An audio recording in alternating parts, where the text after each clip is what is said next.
What's up, party people? This is Jude Snowboarder here from Facebook. Jude's Junk is my Facebook page and comic book shop. And there's also a Jude's Junk YouTube channel for frequently asked questions.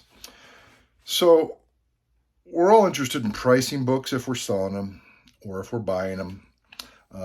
Many of us will subscribe to the graded sites that pull off of eBay and all the other sites. And when auctions come into play,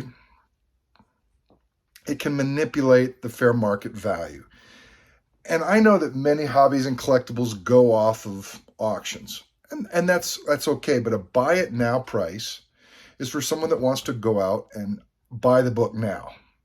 They don't want to play the game of waiting around for an auction, go back and forth, maybe waste an hour, maybe waste 2 hours. For some of us, the hunt, that's all of it. But some of us, that's not it at all. We want to buy it today because we need it shipped within a week so we can get it signed at XYZ.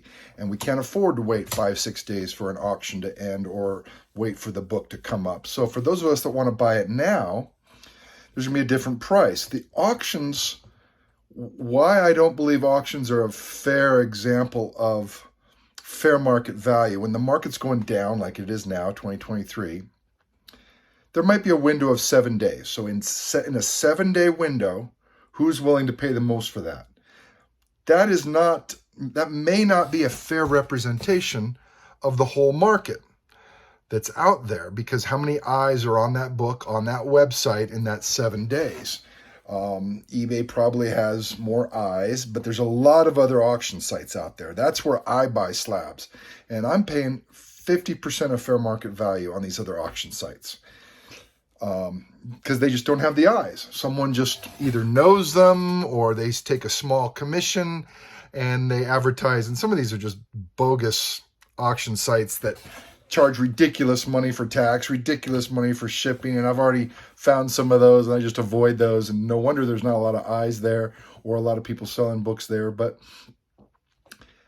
trying to find out who's willing to pay the most in that 7-day window isn't necessarily a fair representation of a fair market value. Now, the sites like GPA, they can't differentiate really what prices are from an auction and which prices are from buy it nows. That would be wonderful for many of us to have. When the market was going up 2 years ago, auctions were just pushing higher and higher and higher because everybody was looking for the book. Now there's not a lot of people looking for it. So I don't believe you can say that it's a fair market value on, hey, on this obscure website, I wish I could remember one of the ones that I've stopped using now, Signature or something, I don't know. Not very many people know that site, but someone decided to put a book up for auction on that site. And in the 7 days, whoever was willing to pay the most was who's going to willing to pay the most during that 7 days. Now, what if it ends on an obscure time like 5 in the morning? Or what if the auction ends during the Super Bowl or something weird like that? And there's just eyes aren't going to be on it at 5 in the morning because the person messed up. I'm getting a lot of newsstands on auctions that are being not labeled as newsstands. So everybody bidding on it, unless they're really looking at the book, they just look at the title or they're doing a search for it. It doesn't show newsstand in the title. So the marketing has a big impact on it. Was it a specialized book? Was it an error book? A lot of these auction sites aren't very clear. So if they don't market it well, then the people that are interested may not be on there trying to bid for it. So yes, I agree that it does help. If there's a lot of sales, well then yes, the auctions certainly could be counted. But if you have rare books, there's 25 in the world, and one sells, I just saw a book I just sold, it's a newer book, it sold like $73 at an auction somewhere, but it's selling for $200 on eBay. And that happens.